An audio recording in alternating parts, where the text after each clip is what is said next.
Hello friends, welcome to Telugu algo traders YouTube channel. నా పేరు రాజా.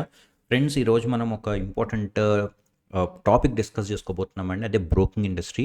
Broking industry అల్లకల్లోలంగా ఉందండి లాస్ట్ ఒక ఫ్యూ మంత్స్ నుంచి.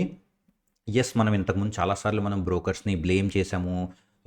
ఎందుకంటే వాళ్ళ టెక్నికల్ గ్లిచెస్ కానీ లేకపోతే వాళ్ళ సర్వీసెస్ కానీ బాగాలేదని నేను కూడా పర్సనల్గా చాలాసార్లు నేను కూడా కంప్లైంట్ చేశానండి.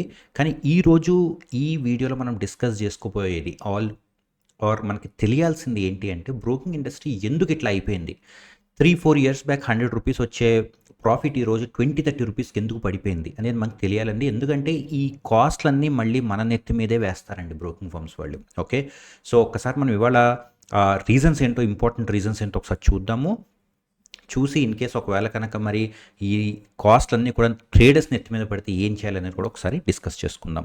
సో ఫ్రెండ్స్, ఒక 4-5 ఇయర్స్ బ్యాక్ అంటే కోవిడ్ ముందు వరకు కూడా బ్రోకింగ్ ఇండస్ట్రీ చాలా చాలా బాగుండేదండి. ఓకే, వాళ్ళకి చాలా సోర్సెస్ నుంచి ఫండ్స్ వచ్చేవి, రైట్. కానీ ఇందాక నేను చెప్పినట్టుగా ఒక 3 or 4 ఇయర్స్ బ్యాక్ నుంచి సెబీ వాళ్ళు ఒక్కొక్క ఇన్కమ్ స్ట్రీమ్ని కట్ చేసుకుంటూ వచ్చేసారండి. ఓకే, దానివల్ల బ్రోకింగ్ ఇండస్ట్రీ ఏమైందంటే ఒక చోక్ అయిపోయింది. అంటే ఎట్లా అంటే, బ్రోకర్స్కి ఒక 10 వేస్లో కనుక ప్రాఫిట్ వస్తే ఇప్పుడు ఓన్లీ 2 or 3 వేస్ మాత్రమే మిగిలినాయి. దీనికోసమనే ఇప్పుడు ఈ జీరో బ్రోకింగ్ హౌసెస్ కానీ, జీరో బ్రోకరేజ్ ఫర్మ్స్ కానీ క్లోజ్ అయిపోతున్నాయి చాలా. లేకపోతే ఇప్పుడు వాళ్ళు కూడా బ్రోకరేజ్ పెంచుదామని అనుకుంటున్నారు. ఈ రీజన్స్ ఏంటనేది ఒకసారి మనం చూద్దామండి. చూసే ముందు ఇన్ కేస్ మీరు ఇంకా సబ్స్క్రైబ్ అవ్వకపోతే ఈ ఛానల్కి సబ్స్క్రైబ్ అవ్వండి అండ్ అట్లాగే బెల్ ఐకాన్ మీద క్లిక్ చేయండి. సో ఫ్రెండ్స్, ఇప్పుడు కనుక మనం చూసుకుంటే ఇందులో చాలా రీజన్స్ ఉన్నాయండి. నేను ప్లాట్ చేశాను రీజన్స్ని. అందులో మేజర్ రీజన్స్ ఈరోజు మనం డిస్కస్ చేసుకుందామండి. ఫస్ట్ థింగ్ ఏంటంటే, one clients margin cannot be used for another. అంటే ఇంతకుముందు ఏమేదంటే, బ్రోకర్స్ దగ్గర ఒక పూల్ అకౌంట్ అనేది ఉండేదండి. అందులో ఏం చేసేవాళ్ళు అంటే, ఫర్ ఎగ్జాంపుల్ నా దగ్గర ఒక ₹100 ఉంది, ఇంకో క్లయింట్ దగ్గర ఒక ₹100 ఉంది. నేను ఓన్లీ ₹20 యూజ్ చేస్తున్నా. నా రిమైనింగ్ ₹80 ఏం చేసేవారంటే వేరే క్లయింట్కి ఫండింగ్ ఇచ్చేవారు. అంటే వాళ్ళ సొంత ఫండ్ వాడకుండా ఒక క్లయింట్ ఫండ్ది వేరే వాళ్ళకి ఇచ్చేవారండి కొంతమంది బ్రోకర్స్.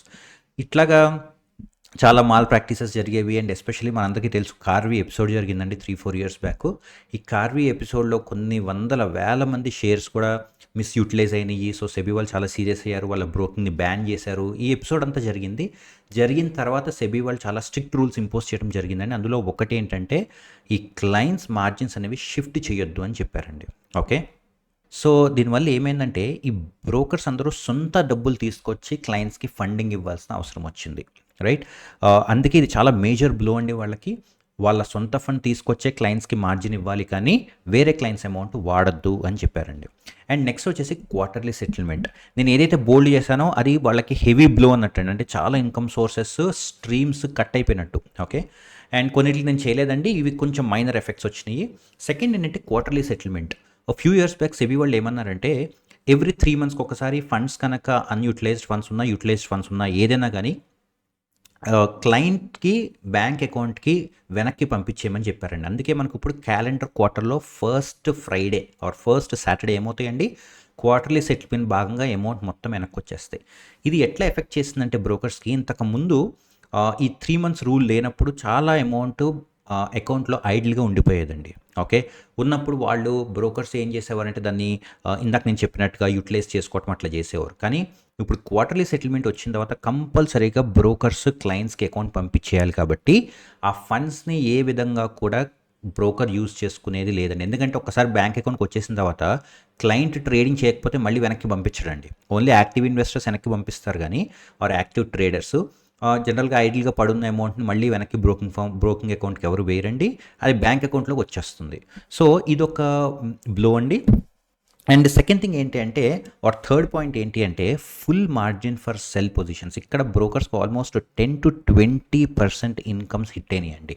ఇది ఆల్మోస్ట్ ఒక 2 ఇయర్స్ అవుతుంది ఇది ఇంప్లిమెంట్ చేసి. ఫేజ్డ్ వైజ్లో ఇంప్లిమెంట్ చేశారు. ఇనీషియల్గా మీరు ఒక లాట్ నిఫ్టీ సెల్ చేయాలి అంటే ఓన్లీ 25,000 అట్లా కావాల్సి వచ్చేదండి. దాని తర్వాత దాన్ని ఫేజ్డ్ వైజ్గా ఏం చేశారంటే 50 చేశారు, 75 చేశారు, 1 lakh చేశారు, 1,25,000 చేశారు. సో ఇట్లాగా వీళ్ళు ఏం చేశారంటే, సెల్ పొజిషన్స్కి కావాల్సిన మార్జిన్స్ని కంప్లీట్గా పెంచేశారండి. ఓకే, దీనివల్ల ఏమైంది, చిన్న చిన్న ట్రేడర్స్ ఎవరైతే ఉన్నారో వాళ్ళు చాలామంది అసలు సెల్ చేయలేకపోయారండి. సో దానివల్ల కూడా బ్రోకర్స్కి చాలా మటుకు ఈ ఇన్కమ్ స్ట్రీమ్ అనేది హిట్ అయింది. అండ్ నెక్స్ట్ వచ్చేసి no payback commissions from NSE. ఇది రీసెంట్గా రిలీజ్ అయిందండి. రేపు October 1st నుంచి ఇది రాబోతోంది. ఇది కూడా చాలా చాలా మటుకు అంటే జెరోదా లాంటి ఒక పెద్ద బ్రోకింగ్ ఫర్మ్‌కి 10-20% కమిషన్స్ హిట్ అవుతున్నాయి. చిన్న బ్రోకింగ్ ఫర్మ్స్‌కి 50-60% వరకు కూడా కమిషన్స్ హిట్ అవుతున్నాయండి. ఇది ఆల్రెడీ దీని గురించి మనం ఒక వీడియో చేశాము. ఎన్ఎస్‌సి వాళ్ళు ఎట్లయితే ఈ బ్రోకర్స్‌కి ఎవరైతే ఎక్కువ వాల్యూమ్స్ తీసుకొస్తారో ఆప్షన్స్‌లో వాళ్ళకి ఏం చేస్తున్నారంటే పేబ్యాక్స్ ఇస్తున్నారండి ఎన్ఎస్‌సి వాళ్ళు. ఓకే. జనరల్‌గా అన్ని డిస్ట్రిబ్యూషన్ బిజినెస్‌లో ఉంటాయి ఇది. సో దానికోసం ఈ బ్రోకర్స్ ఏం చేశారంటే మనని ఆప్షన్స్ ట్రేడింగ్‌లో ఎక్కువ ట్రేడ్ చేయమని చెప్పి ఎంకరేజ్ చేసేవాళ్ళు. ఇప్పుడు ఆ కమిషన్ కట్ అయిపోతుంది కాబట్టి వాళ్ళకి ఆల్మోస్ట్ 30, 40, 50% వరకు కూడా వాళ్ళ ఇన్కమ్స్ కట్ అవుతున్నాయి. చాలామంది జీరో బ్రోకింగ్ హౌసెస్ మెయినేజ్ చేయడానికి మెయిన్ రీజన్ ఇదేనండి. వాళ్ళకి ఎట్లా ఫండ్ వస్తుందంటే వాళ్ళకి ఓన్లీ 2-3 వేస్‌లోనే ఫండ్స్ వస్తాయండి. ఎందుకంటే వాళ్ళు బ్రోకరేజ్ చార్జ్ చేయరు కాబట్టి. అందులో ఒక మేజర్ ఇదేనండి ఎన్ఎస్‌సి నుంచి వచ్చే ఫండ్స్. వాళ్ళకొక కాలిక్యులేషన్ ఉందండి. Maybe I think more than 2000 crores కనుక వాళ్ళు టర్నోవర్ చేయగలిగితే వాళ్ళకి ఇన్ని కోట్లు వెనక్కొస్తుంది ఆ కమిషన్‌లో నుంచి ఇంత పర్సెంటేజ్ అనే ఒక చిన్న కాలిక్యులేషన్ ఉందండి. దాని ప్రకారంగా మంత్‌కి వాళ్ళు 100-200 క్రోర్స్ సంపాదించిన బ్రోకర్స్ కూడా ఉన్నారండి విత్ జీరో బ్రోకరేజ్. ఓకే. ఇప్పుడు వాళ్ళందరికీ కమిషన్స్ కట్ అయిపోతున్నాయండి. అండ్ నెక్స్ట్ అట్లాగే కొలేటరల్ రెడ్యూస్డ్. ఇప్పుడు రీసెంట్‌గా మనకి ఒక సర్క్యులర్ కూడా రిలీజ్ అయిందండి. ఇంతకుముందు 1700, 1800 స్టాక్స్‌లో కనుక కొలేటరల్ పెట్టి ఆ అమౌంట్‌ని తెచ్చుకొని ట్రేడింగ్ చేసేవాళ్ళండి. ఓకే. ట్రేడర్స్. ఇప్పుడు ఏం చేసిందంటే ఈ ఎన్ఎస్‌సి కానీ, సెబీ కానీ అందులో ఆల్మోస్ట్ ఐ థింక్ ఒక 700 ఆర్ 800 స్టాక్స్‌ని తీసేశారండి. అంటే మీరు దాన్ని పర్చేస్ చేసి దాన్ని కొలేటరల్‌గా యూజ్ చేయలేరు. మీకు అమౌంట్ రాదు ట్రేడింగ్‌కి. రైట్? సో దీనివల్ల ఏమవుతుందంటే ఇప్పుడు కొంతమంది మంచి స్టాక్స్ అని చెప్పి ఇన్వెస్ట్ చేసిన వాళ్ళు ఎవరైతే ఉన్నారో లేకపోతే బాండ్స్‌ని తీసుకున్న వాళ్ళు ఉన్నారో వాళ్ళు ఇంక కొలేటరల్ తీసుకోలేరు. ట్రేడింగ్ కూడా చేయలేరండి. ఓకే. సో దీనివల్ల కూడా బ్రోకర్స్‌కి ఏమైందంటే ఇన్కమ్ స్ట్రీమ్ అనేది బాగా హిట్ అయింది. And now restrictions on F and O. మీకు అందరికీ తెలుసు ఇప్పుడు సెబీ వాళ్ళు కానీ, సెబీ ప్యానెల్ కానీ ఎఫ్ అండ్ ఓని హెవీగా రిస్ట్రిక్ట్ చేద్దామని చూస్తున్నారు. ఎస్పెషల్లీ స్మాల్ ట్రేడర్స్ ఎవరైతే ఉన్నారో. గైస్ రిమెంబర్ ఈ రోజుల్లో చిన్న ట్రేడర్, పెద్ద ట్రేడర్ ఇద్దరు మంచి బ్రోకరేజ్ ఇస్తారండి. ఎందుకంటే ఇప్పుడు వీళ్ళు ఏం చేస్తున్నారంటే డిస్కౌంటెడ్ బ్రోకర్స్ ఒక లాట్‌లో ఆర్ ఒక ఆర్డర్‌లో ఎన్ని లాట్స్ పెట్టినా కూడా ₹20 ఆర్ ₹15 ఆర్ ₹10 చార్జ్ చేస్తున్నారండి. సో ఒక పెద్ద క్లయింట్ 100 లాట్స్ పెట్టినా, ఒక చిన్న క్లయింట్ ఒక లాట్ పెట్టినా బ్రోకర్స్‌కొచ్చే ఇన్కమ్ సేమేనండి. Okay. Of course unless freeze quantity అని ఉంటుంది. దానివల్ల పెద్ద క్లయింట్స్ కొన్ని ఎక్కువ ఆర్డర్స్ పెట్టొచ్చు కానీ బట్ అదర్‌వైజ్ జనరల్‌గా ఏమవుతుందంటే పెద్ద క్లయింట్ కంటే చిన్న క్లయింట్స్ ఎక్కువ బ్రోకరేజ్ ఇచ్చే కేసెస్ చాలా చాలా ఉన్నాయి ఫ్రెండ్స్. ఓకే. ఇప్పుడు ఏమవుతుందంటే ఈ ఎఫ్ అండ్ ఓ రెస్ట్రిక్షన్ వల్ల చాలామంది చిన్న క్లయింట్స్ మార్కెట్ నుంచి బయటికెళ్ళిపోతారు. ఎందుకంటే వాళ్ళు ట్రేడ్ చేయలేకపోవచ్చు. సో దానివల్ల ఈ బ్రోకర్స్‌కి చాలా చాలా పెద్ద ఇన్కమ్ స్ట్రీమ్ హిట్ అయ్యే ఛాన్సెస్ అయితే ఖచ్చితంగా ఉన్నాయండి. And last but not the least direct funds to depositories. అంటే ఇప్పుడు ఈ సెబీ వాళ్ళు ఏం ట్రై చేస్తున్నారంటే ఈ మధ్యలో మిడిల్ మెన్ బ్రోకర్ లేకుండా డైరెక్ట్‌గా మీ షేర్స్ ఏవైతే ఉన్నాయో అవి డిపాజిటరీస్‌కి వెళ్ళిపోయేలాగా లేకపోతే అసలు ఫండ్స్ కూడా బ్రోకర్ అకౌంట్‌లో లేకుండా డైరెక్ట్‌గా బ్యాంక్ అకౌంట్ నుంచి బ్రోకర్ చెక్ చేసుకొని మీకు ట్రేడింగ్ ఎలౌ చేసేలాగా లేదంటే T+1 సెటిల్మెంట్స్ ఇలా చాలా ఉన్నాయండి. ఓకే. ఇవన్నీ ఒకే బకెట్‌లోకి వస్తాయండి. ఈ డైరెక్ట్ షేర్ ట్రాన్స్‌ఫర్ కానీ లేకపోతే క్యాపిటల్ బ్రోకర్ అకౌంట్‌లోకి రాకుండా లేకపోతే T+1 సెటిల్మెంట్ కానీ T+0 ఇన్‌ఫాక్ట్. ఓకే. ఇప్పుడు సెబీ వాళ్ళు ఏం ట్రై చేస్తున్నారంటే సేమ్ డే సెటిల్మెంట్ ట్రై చేస్తున్నారండి. ఆల్రెడీ మనకి పైలట్ బ్యాచ్ స్టార్ట్ అయిందండి. ఐ థింక్ కొన్ని షేర్స్ ఆల్రెడీ T+0కి వచ్చినాయి. ఎవెన్చువల్లీ ఇంకొక 1 ఇయర్‌లో మొత్తం అన్నీ కూడా T+0కి వచ్చేస్తాయి. సో ఇలాంటి చిన్న చిన్న మెజర్స్ వల్ల కూడా బ్రోకర్‌కి ఏమవుతుందంటే ఎక్స్ట్రా సోర్సెస్ ఆఫ్ ఇన్కమ్ అనేది రావట్లేదండి. సో ఇప్పుడు ఈ ప్రాబ్లమ్ ఎక్కడికెళ్తుందంటే వీళ్ళందరూ కూడా ఈ ఇన్కమ్ సోర్సెస్ అన్నీ కట్ అవ్వటం వల్ల బ్రోకరేజ్ అనేది పెంచడానికి రెడీ అవుతున్నారండి అందరూ. ఇప్పుడు ఫర్ ఎగ్జాంపుల్ ఈరోజు ₹20 ఉన్నది రేపు 25 కానీ 30 కానీ చేయొచ్చండి. కొటాక్ వాళ్ళు ఆల్రెడీ చెప్పారు. ఏం చెప్పారంటే న్యూ ప్లాన్స్ మారే అవకాశం ఉంటుంది. ఇప్పుడు కరెంట్‌లీ కొటాక్ జీరో బ్రోకరేజ్ ఇస్తున్నారు. బట్ వాళ్ళు చెప్పారు జీరో బ్రోకరేజ్ కంటిన్యూ అవ్వకపోవచ్చు అని చెప్పి. జీరోదా వాళ్ళు కూడా అనౌన్స్ చేశారు.